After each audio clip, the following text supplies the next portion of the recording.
মধ্যরাতের জনশূন্য রাস্তায় থামানো একটি গাড়ি। জনপ্রিয় ইনফ্লুয়েন্সার সালমান মুক্তাদির, তিনি রাস্তায় করছেন তীব্র তর্ক, ছুঁড়ে ফেলছেন এক যুবকের বাইক আর শোনা যাচ্ছে হুমকি। কিন্তু কেন? সামাজিক যোগাযোগ মাধ্যমে ভাইরাল হওয়া এই ভিডিও দেখেই প্রশ্ন, সালমান মুক্তাদির কি নিয়ন্ত্রণ হারালেন, নাকি ঘটনার আছে অন্য কোনো পেছনের কাহিনী? সালমান মুক্তাদির নামটি মানেই স্টাইল, কন্ট্রোভার্সি আর ক্যামেরার সামনে বাজিমাত। কিন্তু এবার আলোচনার কেন্দ্রে তিনি একেবারে অন্য এক কারণে।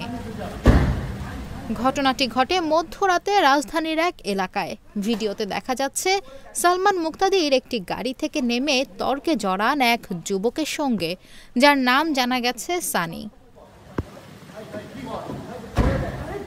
বাকবিতণ্ডা চরমে পৌঁছালে সালমান নিজ হাতে ফেলে দেন সানির বাইক।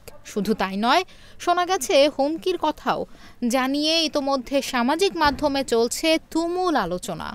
নেটিজেনরা বলছেন, এটা কি তবে সেলিব্রিটি পাওয়ারের অপব্যবহার, নাকি কিছু একটা ঘটেছিল যা আমরা জানি না?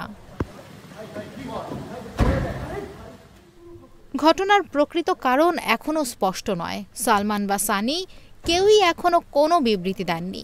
তবে প্রশ্ন থেকেই যাচ্ছে, জনপ্রিয়তার শীর্ষে থাকা একজন তারকা কি রাস্তায় আইন নিজের হাতে তুলে নিতে পারেন, নাকি তিনি নিজেই ছিলেন কোনো উস্কানির শিকার?